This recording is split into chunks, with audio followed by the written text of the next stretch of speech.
변화. 좀 변하셨나요?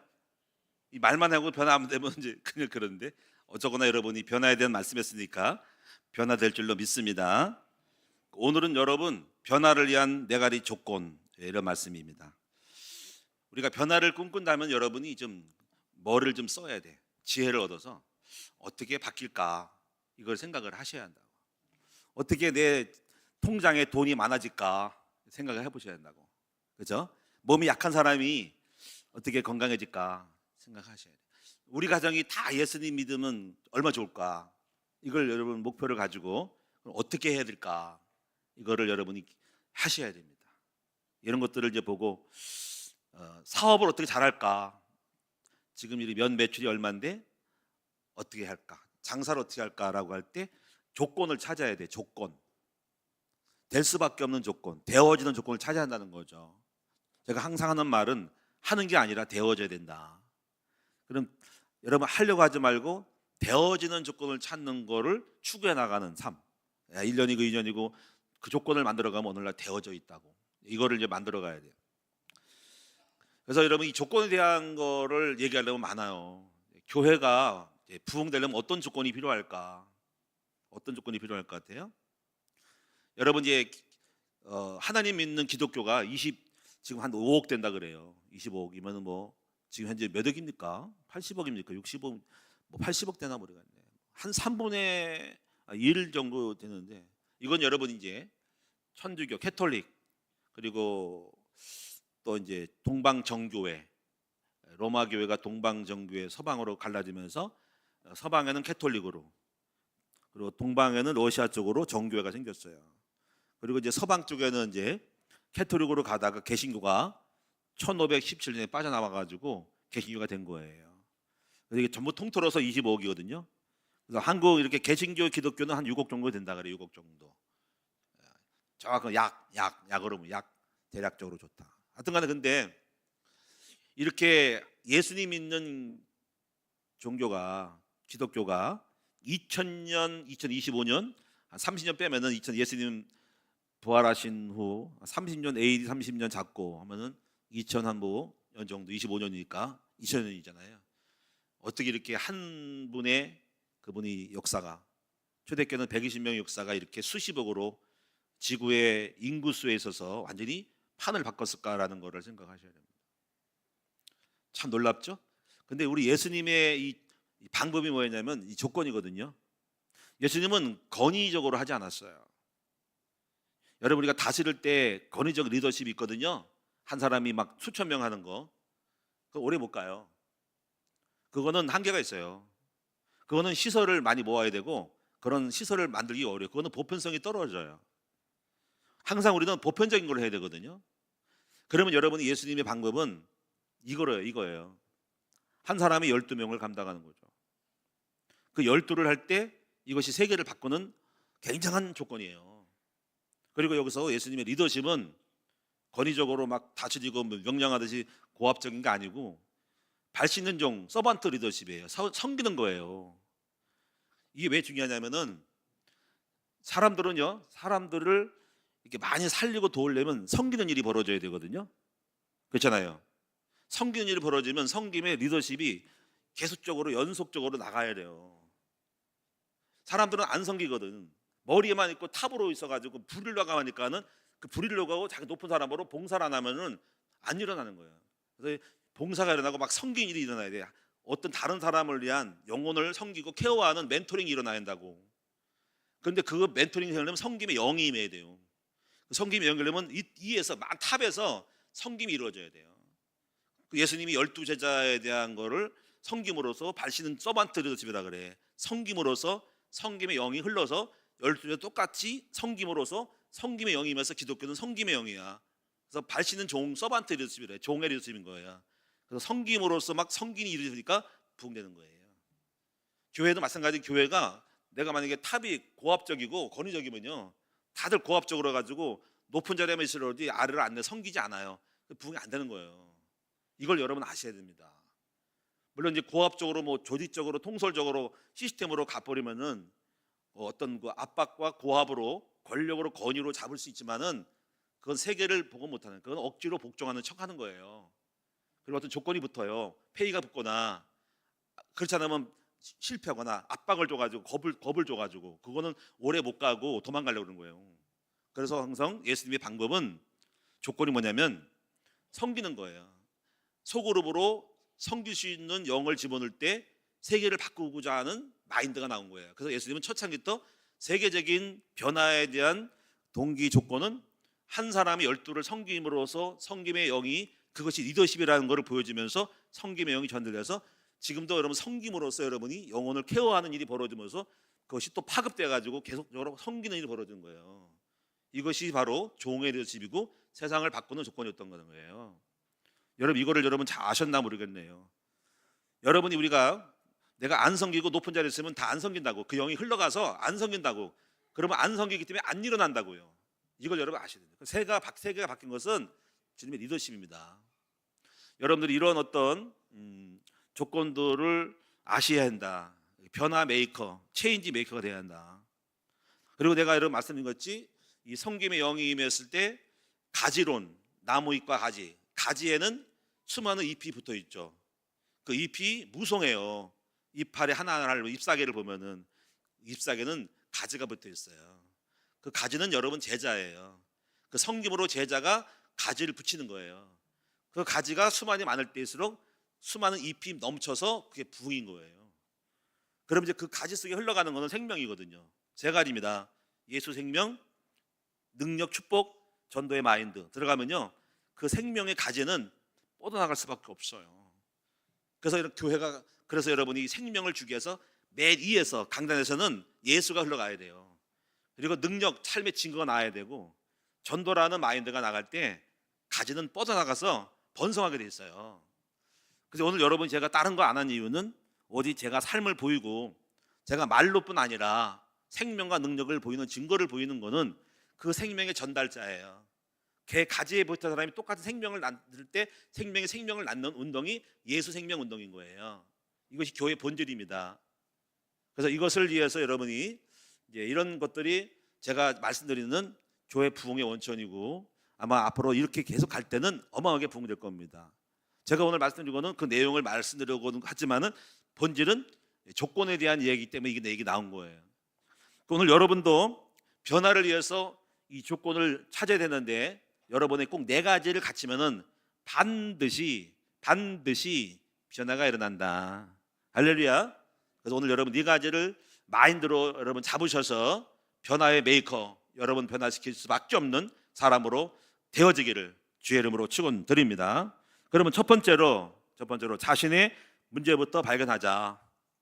세 가지를 좀 봅니다. 여러 가지 있겠지만은 다 말씀드릴 수 없으니까. 첫째는 개인의 무능, 두 번째는 숨어있는 영적 문제, 세 번째는 종교생활. 이 세 가지를 챙기고 여러분 이거를 고치셔야 돼요.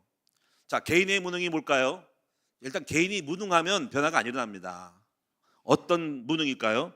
세 가지. 무지, 무능, 힘이 없음, 그리고 지혜가 없음.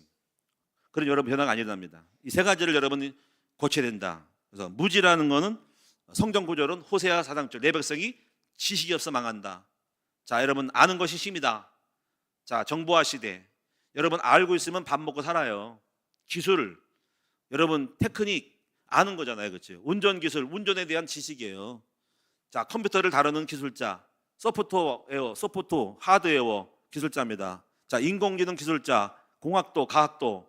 그러면 회사에서 대기업에서 픽업해 가는 거예요. 자, 시대마다 지식의 가치가 달라져요. 과거는 농사 짓는 기술로 밥 먹고 살았지만 지금 농사 짓는 거 가지고 하는 거는 특별한 메리트가 없어요. 새로운 시대는 새롭게 산업화 시대, 정보화 시대, AI 시대로 바꿔야 돼요. 그래서 지식의 전환점이 일어나야 돼요. 지식이 모여서 지금 인공지능으로 지금 응용해 나가는 거거든요. 바로 이것이 우리에게 돈을 벌어주는 거고 성공시키는 거기 때문에 빨리빨리 여러분이 시대에 맞는 지식적인 거를 갖추도록 방향을 틀어주고 우리 아이들에게 가르쳐줘야 돼요. 우리 이제 대안학교가 있지만 전 대안학교에다가 경제학과를 넣었으면 좋겠어요. 돈 버는 학과, 투자학과, 경제학과를 심어서 반드시 내가 얘기했고 우리 교사들도 교장 선생님들도 동의했고 아버지 그렇게 원래부터 생각했다는 거예요. 나는 원래 대안학교를 돈 버는 학교를 만들려고 그랬어요. 다시 말하면 수학학교, 경제학교가 제 컨셉이었어요. 근데 이거를 이제 여러 가지가 있지만 이제 이렇게 해서 이제 했는데 이런 마인드가 있는데 우리 교장 선생님하고 교감 선생님 물어봤더니 이거를 제 뜻을 알아듣더라고. 반대하면 제가 참 무식하다고 할 건데 알아들어가지고 나랑 통한다 그랬어요. 그래서 우리 대안학교에다가 아이들 투자에 대한 걸 가르쳐요. 투자에 대한 거. 앞으로 시대는 투자 시대로 갑니다. 투자. 자본주의 시대는 자본을 갖고 있어야 자본이 있어야 돈을 버는 시대예요. 그게 자본주의예요. 자본으로 먹고 하는 거. 돈이 돈을 버는 시대예요.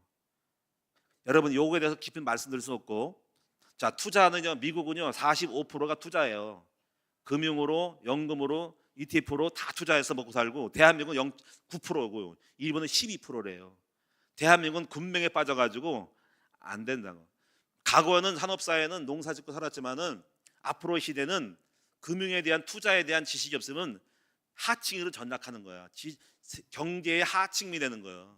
나는 우리 애들 너무 불쌍한 거예요. 애들 너무 몰라요. 투자를 몰라요. 쓰기 바쁘지, 돈 쓰기 바쁘지. 자, 여러분, 저는 여러분에게 무지, 무능. 이 무능은 뭐냐면요. 무능은 힘이 없는 거야. 자본이 없는 거야.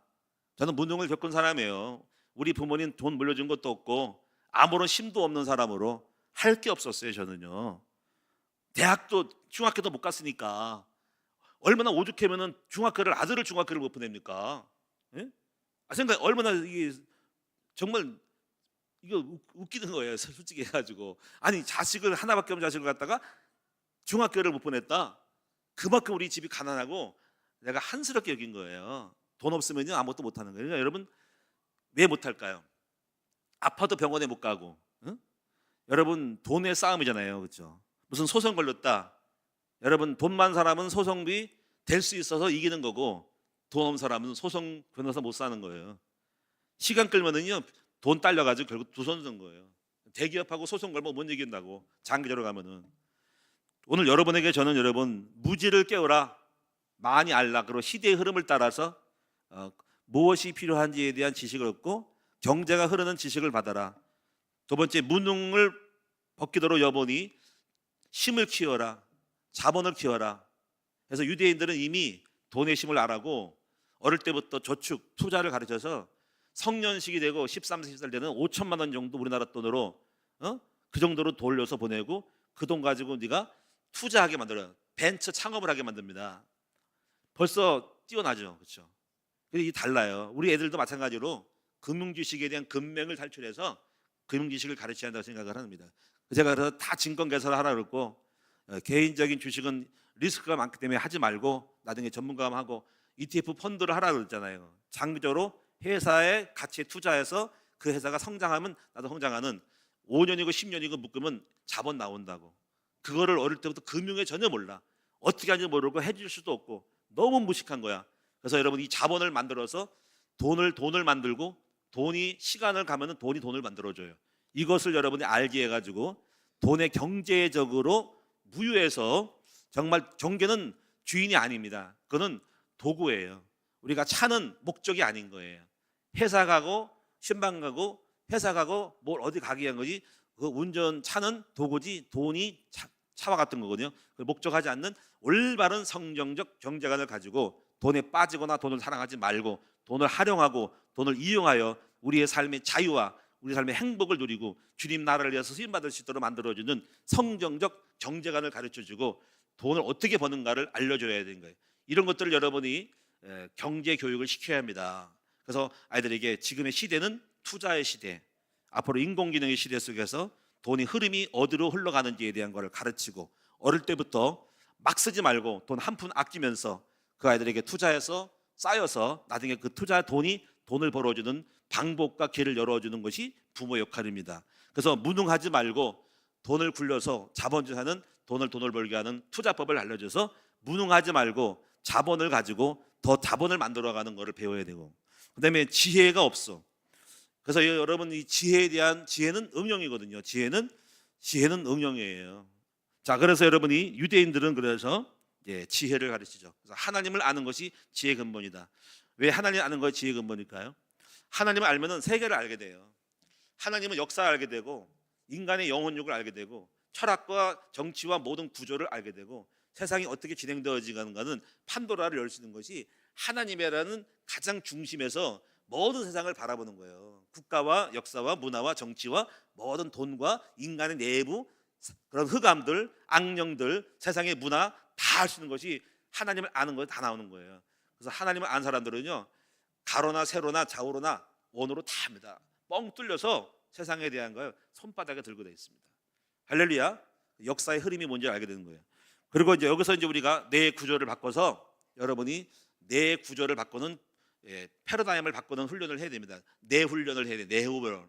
그래서 유대인들 어릴 때부터 이제 여러 가지 이야기거리에 대한 거를 수집을 해서 탈무드를 만들어 가지고 경험된 많은 사건들을 수집을 해서 그것을 똑같이 읽게 함으로써 그 아이의 정신과 생각을 패러다임 바꾸는 작업을 많이 해줍니다.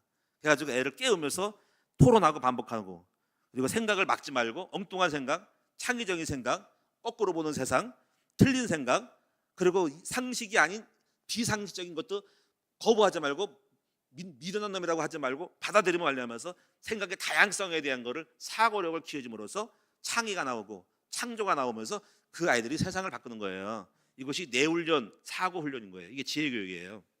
그래서 여러분들이 이 세 가지를 여러분 여기에 따라서 여러분 지금 성공이냐 아닌가를 지금 결과로 나왔을 거야. 자, 한번 따라합시다. 무지를 벗기고 무능을 벗기고 지혜를 얻자. 그럼 여러분 성공. 여기에 대해서 진단하라는 거예요. 진단. 저는 이거를 깨달아가지고 야, 우리 집안 힘이 없구나. 나는 아는 게 하나도 없구나. 지혜도 없구나. 그러니까 안 될 수밖에 없지.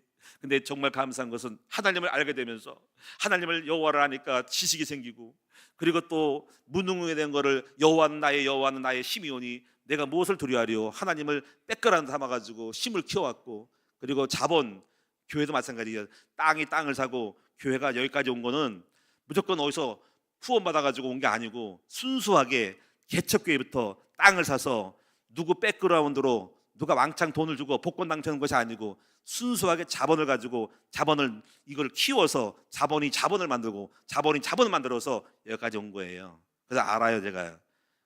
여러분, 이것이 여러분 세 가지가 회복돼야 되고, 그다음에 두 번째로 여러분 문제는 뭐냐면 숨어있는 영적 문제가 있습니다. 이 영적 문제는 조엘의 창처럼 뭐 이런 거 있잖아요. 네 가지, 뭐 나도 알고 너도 알고 너도 알고 나도 알고 나는 아는데 너는 모르는 거 이거잖아요. 여기서 숨은 영적 문제가 있어요. 이거를 여러분이 영적 문제에 대한 거를 스스로 일단 알고 또 고백을 하면서 치유할 수 있도록 돼야 됩니다. 병은 알을수록 알 수가 있잖아요. 숨어있는 병을 갖다가 감추면 나밖에 모르고 나밖에 해결할 수 있지만 알려지면은 우리 집사님, 우리 목사님 그런 거 이런 문제가 있으면 이런 조기 약이 있대요.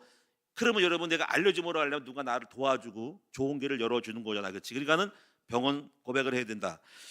여러분의 숨은 문제를 고쳐야 됩니다. 어떤 걸까요? 자아가 강한 사람, 이 자아를 깨야 돼. 혈기 깨야 돼. 음란 깨야 돼. 도박 습관, 나쁜 습관 깨야 돼. 게으름 깨야 돼.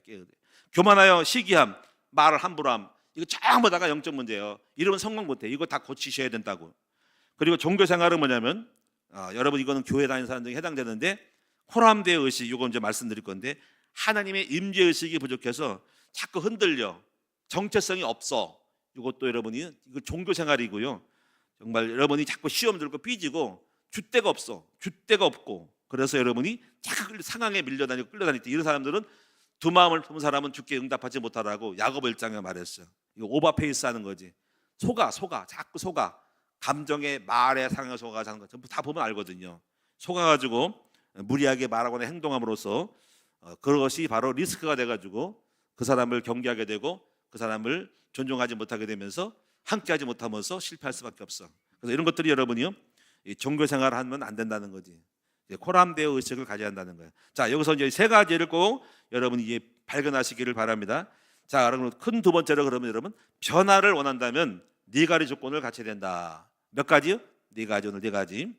그러면 큰 타이틀부터 한번 하고 하나씩 시간 내도록 하겠습니다. 자, 여러분 주보를 보시면은 자, 네 가지가 나와 있죠.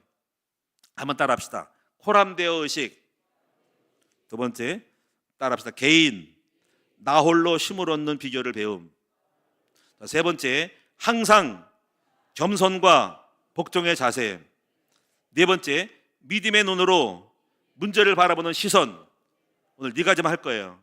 자, 여기 핵심 뭐냐면 코람데 의식은 내가 십자가 안에 감춰져 있는 거, 이것이 가장 중요한 응답의 시작이에요. 이건 쉽게 말하면 하나님의 흐름을 따라가는 거야. 하나님의 소위 말하는 추세라는 거야. 여러분, 추세가 있어. 하나의 흐름이 있어. 그 흐름을 따라가면 응답 같이 받는 거야. 우리가 비행기가 있어. 그 비행기가 뭐 일본을 간다면 여러분, 일본 비행기를 타면 일본에 가는 거야. 우리가 성공하려면요, 하나님의 흐름을 따라가야 돼.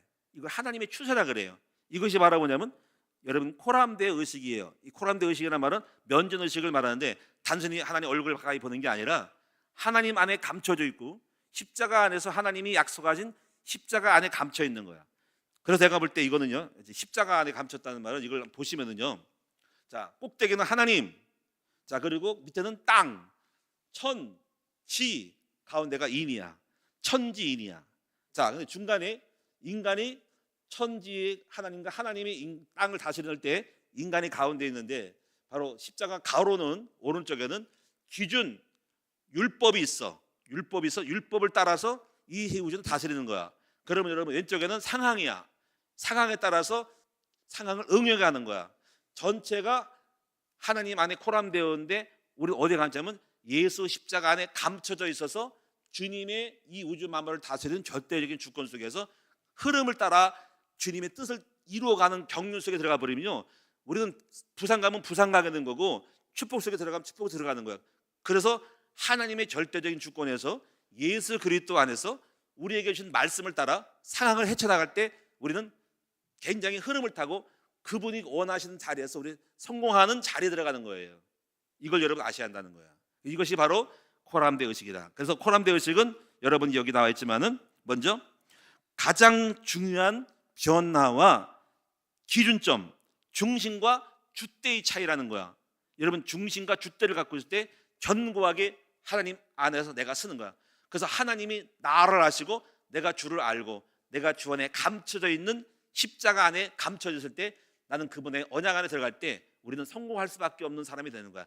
바람을 불고 풍랑을 만나도 배에 빠져도 빠지지 않고 막아주시고 보호하시는 속에서 우리는 결코 망할 수 없는 하나님의 추세, 이런 추세의 흐름에 들어가는 것, 그 배를 타는 것이 코람데 의식임을 알아야 되는 거예요. 이걸 여러분이 이제 완전한 세팅이 되어야 됩니다. 이것이 가장 중요한 변화의 주춧돌이고 중심입니다.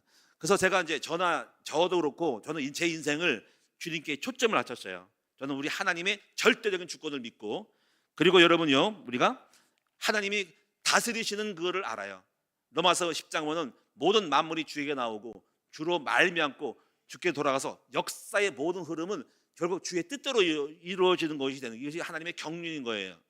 그래서 여러분이요, 이제 이 다스림 속에서 모든 것이 섭리 속에서 열왕이 일어나고 군중이 난리를 떨고 이렇게 저렇게도 결국 풀은 마르고 꽃은 시드나 주의 말씀은 영영이 서려라는 것처럼 결국 주의 뜻만에서는 역사적 기결점이 들어가는 그 자리에 있는 거예요.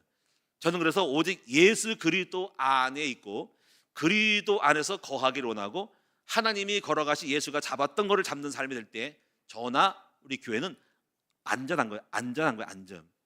하나님 결코 우리를 버리지 않는 그 흐름 속에 들어가서 우리 교회는 계속적으로 성령 인도를 따라가기 때문에 왼쪽에 상황이 와도 말씀에 따라서 가기 때문에 무너지지 않는 거예요. 근데 이걸 벗어나게 되면 십자가 밖에 이탈하면은 그동안 타락하고 추락하는 거예요. 이것이 코람데 의식이라는 개념입니다. 그러니까 여러분, 코람데어가 그냥 얼굴 면전 의식이라지만은 사실 큰 거예요. 하나님의 우주 만물을 창조하신 절대 주권, 그의 다스리심, 그분의 그 경륜과 섭리 속에서 이끌어감, 그리고 그 경륜은 하나님이 예수 안에서 모든 걸 언약 안에 이루어져가는 삶, 그리고 그분의 말씀 안에서 이 땅의 수많은 상황을 탈출하고 돌파해 나가는 삶이 그리스도 안의 삶, 이것을 가려서 십자가 안에 감추어진 삶이라는 거예요. 이런 사람들은 결코 망하지 않고 주님이 우리의 배의 선장이 되심으로 우리는 그 배에 탔음으로 말미암아 풍랑이 밀려와도 선장 되신 예수님이 지켜지는 삶 속에 들어가는 것, 이것이 바로 그냥 교회 가는 것이 아니라 영적으로 주님 안에 거하는 삶이 되는 거예요. 이것이 코람데오입니다. 그래서 우리가 범사의 주를 인정하게 되죠. 그래서 이런 사람들은요, 범사의 주를 인정하고 나의 생각과 뜻이 주께 연락되기를 원하는 마음을 갖는 것이 바로 코람데오 의식이다. 제가 이제 그래서 1번을 줬는데, 하나님의 절대적인 주권, 그의 다스리심, 경륜과 성리를 믿음. 그래서 하나님과 나 사이의 관계, 반드시 나를 축복하신다. 세상 그 누구도 나를 해할 수 없다. 나는 주님이 원하는 그 길을 가리라. 흔들리지 않는, 사람의 말, 교만을 익히는 생각, 상황에 따라 감정에 흔히 속지 않는.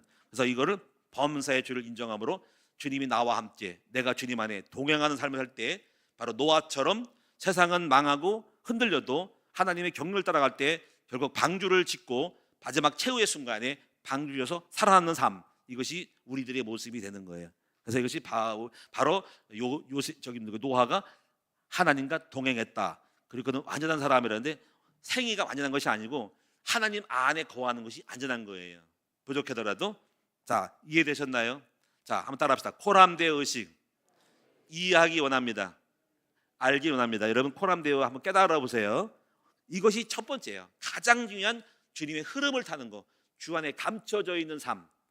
주님이 내 안에, 내가 주님 안에 거함으로 함께 그 배를 타고 가는 삶은 안전합니다. 두 번째는 여러분 실제적인 부분인데, 개인 나 홀로 힘을 얻는 비결을 배워야 된다. 자, 이게 힘의 원천입니다. 다시 말해 이건 뭐냐면요, 결국 우리 인생은 혼자예요. 여러분 부부가 함께 있어도 그 부인이 내 삶의 모든 걸 결정하지 않아요. 결국 나는 태어나면서 나 혼자였고 살면서 누구를 만난 거고 결혼 때 살아가는 평생의 동반자지만 그래도 어느 날 누가 먼저 죽든지 먼저 갑니다. 자식이 있어도 결국 나는 나예요. 누가 해주지 않아요. 그래서 중요한 건 내가 힘을 얻는 사람이 돼야 돼. 나만의 힘의 원천을 발견해야 돼요. 아멘. 그래서 성령에 승리한 사람들은 모두 홀로 있을 때 파워, 하나님 안에 내 안에 어마어마한 파워를 끌어내는 원천을 발견한 사람인 거야. 요셉이 꿈을 꿨어요. 요셉은 친구 없고 형들이 다 왕따시켰습니다. 근데 꿈을 꿨다는 것은 굉장한 내적인 비전이 도출됐다는 거예요. 발현됐다는 거예요. 꿈은 그 사람의 의식의 산물이에요.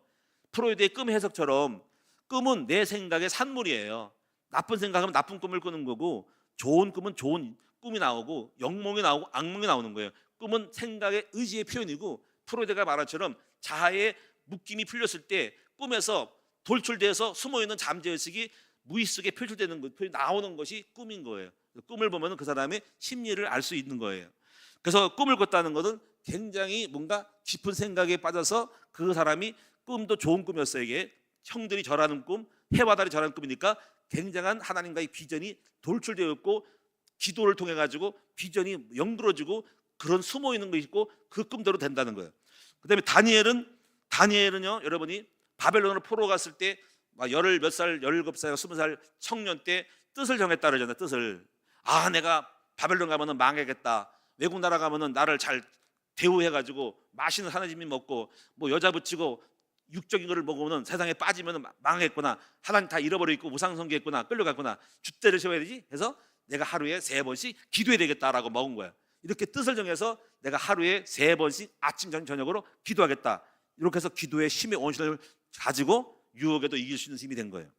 다윗도 마찬가지로 시편 83편에 나는 오직 성전에서 하나님만 바라보겠다. 너무 좋다. 그래서 성전의 왕궁의 첫날보다 성전에 문지기 있는 거 좋다라는 정도로 완전히 영의 사람이었다. 중요한 건 뭐냐면요, 이런 사람들 전부 다가 하나님 앞에 1대1로 딱 붙어서 누구도 관계없이 힘을 얻은 사람이 되었다라는 거예요. 자, 제가요 목회하면서 제가 힘의 원천은 저는 묵상이었어요. 묵상, 콰이트 타임. 저희 부모님은 예수 안 믿고요. 저도 형제가 없어요. 아무도 저를 돕는 사람 없어요. 근데 제가 지금까지 홀로 단신으로 맨 땅에 헤딩함에 온 거는 딱 하나, 힘입니다. 그것은 하나님 앞에 나아가 묵상하는 기도했다는 거. 묵상, 큐티를 배워서 말씀 묵상함으로 그 말씀 묵상에서 오는 지혜, 그리고 힘, 그리고 그 말씀이 나를 비춤, 그 비춤을 통해 가지고 굉장히 항홀하고 그 말씀이 영이 나를 임함으로 나의 모든 것을 바꾸는 거울로서 나를 끌고 간 거예요. 그래서 딱 하나, 묵상의 시간, 오랜 시간, 오전 시간, 깊은 세월을 갖다가 깊이 고독 속에 잠겨서 우리 하나님과 깊은 교제 속에서 지혜, 아이디어, 힘, 방향 잡음, 흔들리지 않음, 모든 것을 잡는 도를 튼 거예요. 도를 하나님과의 내면의 시간을 갖다는 거예요. 이것이 저 것이 아니라 여러분에게도 이 힘이 있어야 된다는 거지. 할렐루야. 그래서 오늘 여러분이 각자의 그 개인의 힘이 있는데 이걸 어떤 사람들은 사막에서 영성을 갖기도 하고 고독을 즐기기도 하고 요즘은 할 수 있는 거는 현대가 바쁘고 산만해가지고 뭐 산에 가서 할 수도 쉽지 않잖아요. 그렇죠? 공원 가면 또 사람도 많고 그래서 제일 좋은 시간은 새벽 기도. 여러분 새벽 기도를 통해서 하나님과 나 사이 일대일로 교제하는 시간을 가졌으면 좋겠어요. 아멘. 이거는 괜히 새벽 기도 숫자 부응하는 게 아니고 이거 없으면 성공 못해요. 여호수아 가나안 땅 정복할 때 너는 오직 주야로 여호와의 말씀을 묵상하라는 거예요. 여러분 남에게 끌려서 하지 말고 왜 이 말을 하는지 중요한 이겁니다. 하나님과 나 사이에 일대일로 만나는 시간. 주님의 면전 앞에 나와서 주님 저 외로워요, 힘들어요, 어떻게 할지 모르겠어요, 여호와여 나의 힘을 주세요, 지혜를 주세요 하고 하소연하고 고백하고 답답함을 풀어가는 주님과 나와의 시간을 갖는 사람. 그래서 여기서 하나님이 알려주시고 이렇게 해라 저렇게 하라고 반향지는 그 시간을 꼭 가지시기를 축원합니다. 이것이 바로 성공의 변화를 위한 조건이에요. 이때 주님 다 알려줍니다. 새벽에 주님을 깨우시고 새벽에 역사라는 거예요. 새벽에서 아이디어, 지혜, 미래, 비전 다 나와서 이것이 변화의 두 번째 키워드가 된다. 자, 세 번째 넘어갑니다. 세 번째는요, 오늘 이 읽은 본문에 나와 있어요. 성경 본문에서 여기 보니까 빌립보서 2장 12절과 13절이 핵심이에요. 여기 보니까 그러므로 나의 사랑한 자들아 너희가 나 있을 때뿐 아니라 더욱 지금 나 없을 때에도 이게 중요해요. 항상 복종하여 두렵고 떨림으로 너희 구원을 이루라. 자, 13절이 이런 결과가 와. 이렇게 할 때 12절이 할 때 너희 안에서 행하시는 이는 하나님이시니 자기의 기쁘신 뜻을 위하여 너희가 소원을 두고 행한다. 이게 뭐냐면요, 항상 복종하고 두렵고 떨리는 사람이 되면 굉장히 그 사람은 겸손하고 그리고 항상 신중하고 방자하지 않고 복종한 자세가 될 때 주님이 그 사람에게 임하여 그 사람에게 나타나서 당신의 기쁘신 뜻에서 마음의 소원을 두고 그 사람을 이끌어서 성공시킨다는 거예요. 그래서 여러분이 스탠스를 어떻게 하냐면 방자하고 거역하고 따지고 그리고 뭔가 자기 생각이 많아가지고 튕기고 의견을 제시하고 그러면 안 돼요. 이거는 여러분 의견이 있을 수 있으나 자세는 그렇게 하면 절대로 주님 역사하지 않습니다. 참 까다롭네, 참 거치네, 참 자기 생각이 많네, 뭐가 씨알이 안 맥혀. 하나님 여러분에게 말씀하려고 하거든요. 근데 말씀하는데 너무 기준이 많고 간섭이 많고 체질이 많아. 이런 사람 역사하지 않습니다. 자, 예를 들어 보세요. 이번에요. 자, 이런 예야 얼마나 우리가 순식간에 바뀌는지. 자, 25인승 버스 하려고 그랬어. 자, 여러분 버스 탑시다. 버스 탑시다. 헌금됐습니다. 근데 갑자기 버스 사지 말고 갑자기 뭐가 틱 들어왔어. 그게 지금 교육관입니다. 자, 그럼 내가 고집 있어. 아니 내가 여기 프랜카드 걸었는데 선거 이게 말했는데 그게 웬 말이에요? 그럼 어쩌란 말이에요? 지금 내가 내 거짓말을 시키는 말이에요? 이렇게 된 사람들은 별로 응답이 없어. 어떻게 해요, 여러분? 저는 순식간에 바뀌어버렸어. 그렇죠? 여러분 속에 여러분 이 생각, 아유 목사님 변덕도 많다. 뭐 버스 탄다고 해놓고 나서 무슨 뭐 갑자기 버스 안 사고 그 건물을 사냐? 이럴 수 있죠. 어떻게 생각해요? 여러분 이런 스타일 되는 사람들은 역사하기가 어려워. 성경은요 사람이 마음으로 계획할지라도 그 걸음을 인도하시는 분 여호와시라 그랬다고. 그러니까 우리는 그걸 다 열려가지고 이렇게 정했지만은 갈 거지만 특별한 변수 없으면 가지만은 성령이 뛰어들어서 역사 한번 바꿀 수 있는 거야. 여러분 바울이 아시아로 가려고 쭉 우리 아시아 전도, 근데 하나님 막으셔가지고 마귀를 반향을 틀었어. 벌써 간구했거든. 나 아시아에 갈 거라고. 틀었다고. 자, 이렇게 역사가 달라. 이번에는 교육자들 수련회 갔는데요. 대한수도원 가려고 제가 거기서 거기서 이제 기도원 생활 한 1년 동안 했기 때문에 거기 좋아서 정서가 맞고 옛날에도 내가 목사로 또 갔었어요. 가는데 이 사람이 여기 수도원이어서 11명 오는 거는 안 받겠대. 4명 정도 받을 만한데. 그래서 이제 낭패야. 어쩐지 전화 미리 예약할 때 일단 와보시라고 하는 거가 좀 거슬리게 했는데 거기서 못 간 거야. 짜증나네. 아니야. 이제 그 사람이 또 인도해가지고 다른 데로. 그러면 이제 틀어졌으니까 기분 나쁘고 뭐가 일이 안 꼬린 것 같아. 그게 아니야. 빨리 바꾸면 돼. 가지고 성서기도원에 갔는데 거기서 더 좋은 놀라운 일이, 대한수도 더 좋은 일이 벌어졌어. 완전히 바뀌어버렸습니다. 여기서 완전히 놀라운 일이 벌어졌어. 자 보세요. 이렇게 반향을 틀었을 때 열린 마음을 쓴 사람들은 거기 그리고 거기 아니면 안 돼. 그리고 기분 나빠. 이따위가 다 있어. 싸가지 없어. 야, 이렇게 됐잖아. 우리는 항상 열려서 또 다른 좋은 길이 있겠지 하고 얼른 방향을 틀어가는 유연성이 있어야 하는 유연성. 성령은 탄력적이야. 성령은 부드러운 영이 좋아해. 부드러워서 끌고 가시던데 너무 우리가 태클이 많아. 이렇게 저렇게 이 생각 저 생각 고집 단념 철학 주관 주대 다 필요 없어. 빼버리고 성령의 다양함 속에 들어가서 유연하게 성령의 인도하심을 따라 내 생각이 안 맞아도 합리 아닌 비합리라도 성령의 감동에 맞다 갈 수 있는 그런 사람만이 기적을 만들어낼 수가 있는 거예요. 하나님의 역사는 상식적이지 않거든요. 여리고 돌 때 고집스러운 사람은 합리적인 사람은 여리고 왜 돌아? 뭐 돈다고 무슨 뭐 건물을 돈다고 무너진다고 미쳤나? 근데 여호사 안 그랬어. 성령이 말씀하시면 돌라면 도는 거야. 어때요 여러분? 이렇게 여러분 성령이 말씀하면 어떤 분이 목사님 미쳤어요? 그걸 돈다고 무슨 건물이 무너집니까? 저는 그래 해. 여기서 이제 의견 차이 나는 거야. 합리가 아닌 비합리라도 성령 역사하면 가는 거. 이것이 초자연적인 역사에서 이런 사람들은 기적을 맛볼 수가 있는 거예요. 아멘. 그래서 여러분 중요한 건 여러분 자아를 깨야 된다고. 부숴야 된다고. 생각과 고정관념을 깨버리고 다양한 성령의 역사를 받아들일 수 있는 유연하고 탄력적인 사람으로 뭐든지 수용성을 갖는 사람이 됐으면 좋겠다. 저는 언제 열려 있습니다. 여보고 여러분 변덕쟁이라 그러지 마시고 목사님은 한 말 두 말 한다고 웃기지 마시오. 아무 영예세계도 모르는 사람 그따위 소리 하고 있어요. 아우 여러분 정말 여러분하고 뭐가 일한 데서 와너. 저는 언제든지 성령이 말씀하시면 글로 갑니다. 그리고 전혀 이상하지 않고 제 생각이 아니더라도 다른 분이 장로님이 말해도 그분이 맞으면 글로 가는 거야. 왜 우리가 고집을 했니까? 바뀌는 그런 탄력적이고 유연적인 여러분 되기 바랍니다. 물론 그런 걸 또 물어보고 돌다리 두드려보고 하겠지만은 그거를 신중하게 받아들이면서 참고하면서 가는 거예요. 그렇다고 줏대 없는 게 아니라고. 자, 이것이 여러분 세 번째입니다. 그래서 이런 때는 빌립보 2장 13절이 굉장히 중요한데요. 너희 안에서 행하시는 이는 하나님이시니 자기의 깊으신 뜻을 위하여 너희가 소원을 두고 한다. 이렇게 돼야 돼. 이게 정상이야. 그러면 12절이 해야 돼. 항상 복종하여 두렵고 떨림으로 너희 권을 이루라. 복종, 항상 복종하래. 아멘, 아멘 따릅니다. 이런 사람에는 말 잘 듣네. 내가 그에게 역사해야 되겠다. 근데 이 인간은 이상해. 자꾸 고역질을 하네. 방귀를 드네. 이상해. 틀어지네. 뭔 생각이? 아유, 내가 저 사람이 역사할 수가 없구나. 쟤는 맨날 태클을 걸 거야. 그리고 두렵고 떨지다 함부로 해. 이런 사람은 세밀함이 없어서 말하기도 무섭고 그렇다. 이런 사람은 주님이 임재하지 않는다고요. 여러분 이것이 성취되기를 바랍니다. 네 번째는요.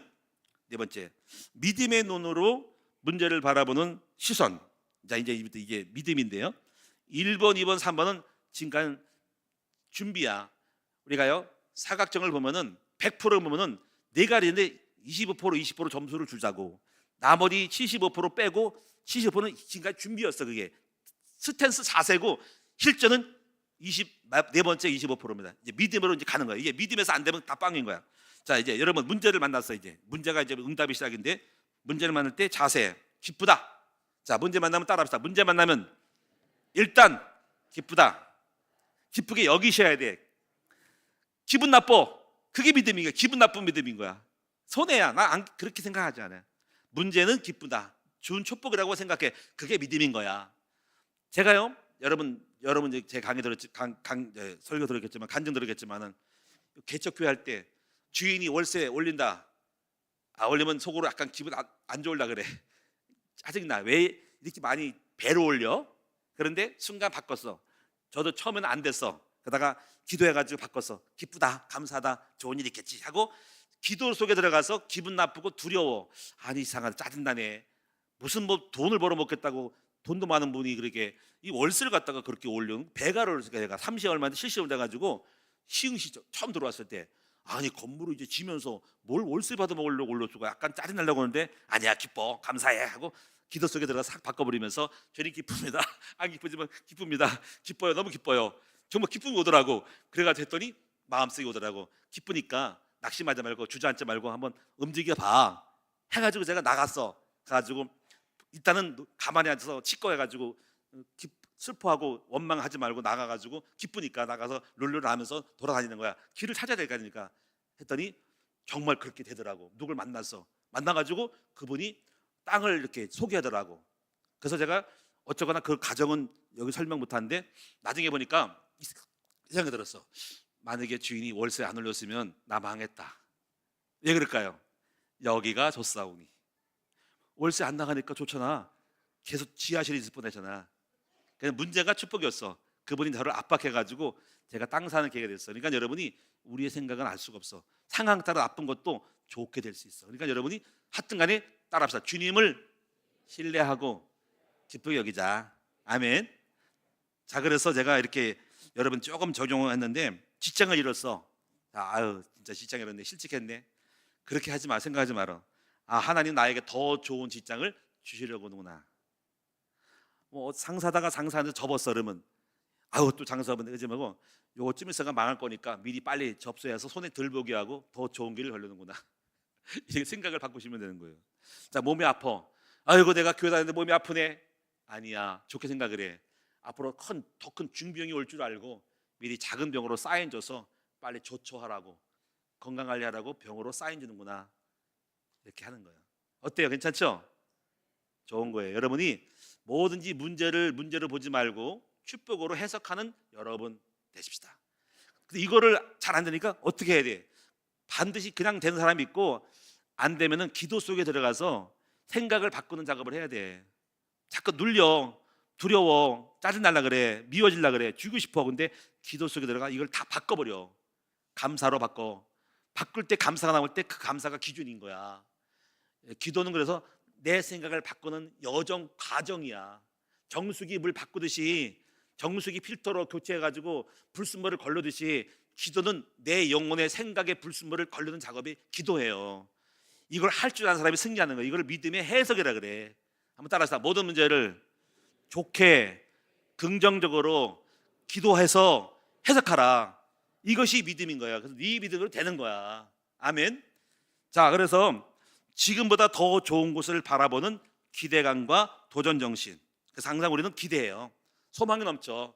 너무 좋아, 잘 될 것 같아. 그래서 히브리서 11장 2절에 믿음은 바라는 것들의 실상, 보이지 않는 것들에 대한 증거. 믿음은 안 보여. 근데 될 것을 믿는 내 마음의 그림의 상상력이야.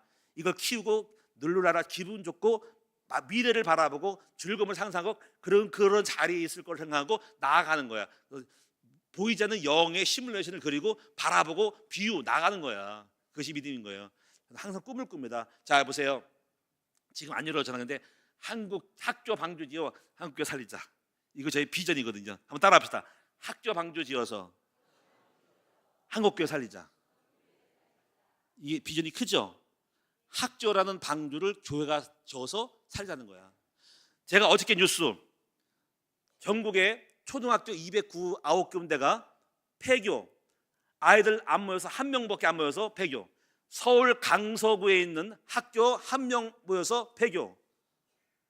근데 우리 학교 어때요? 신입생 6명 들어와서 올해 전에 12명, 전부 18명. 대박이죠? 보세요. 우리 학교가 더 낫잖아. 시설 좋은 학교도 폐교. 우리는 막 들어올 거야. 그럼 목사님이 왜 이런 꿈을 가냐? 저는 그래요. 한국교회가 지금 인구 절벽, 애들 없어. 저는 아이들이 오는 전략, 학교를 한국교회가 건물 다 있어요. 건물 다 학교 세워서 아이들 오게 하는 전략. 아이들 언제 오냐요? 아이들은 학교 때 와. 공부할 때 학교는 바글바글하고 학원 바글바글하고 K-팝 문화 때는 바글바글하는 거야. 올 수밖에 없도록 애들을 만들 수 있으면 교회가 부흥되려면 아이들 오는 전략을 써야 돼. 그럼 공부를 잘 시키면 아이들 따라 부모가 오고, 그리고 문화 콘텐츠를 만들어 오고요. 돈 버는 거 가르쳐 오잖아. 오면은 아이들이 오면은 저절로 교회가 부흥되는 거야. 그것을 교회가 하자는 거지. 이것이 신화고 운동이고 유대인 운동이야. 유대인은 학교 세우고 예배 드려서 그 건물 자체가 예배당의 학교였다고. 그래서 유럽인 유대인이 산 거야. 한국에 살 때는 이거밖에 없어요. 그것이 바로 방주야. 학교 방주가 교회라고. 교회가 학교 방주야. 한국교 살려는 거지. 지금 잘 안 이루어지고 있지만 이루어질 것을 믿고 나가는 비전, 나가는 거예요. 계속 고 가자. 괜찮죠, 그렇죠? 함께 갑시다. 자, 마지막으로 뒤로 물러가지 않는 것, 포기하지 않는 것. 끝까지 가보자. 지금 우리 모습은요, 당장 낸 거 아니고 과거에는 애들 없었어. 공방하고 힘들었는데 벌써 보세요. 얼마큼 진행된지 몰라. 하나님은 우리와 함께 하시고 절대로 후퇴하지 않는 믿음만 나아가면 언젠간 되는 거예요. 세월이 가면 되는 거예요.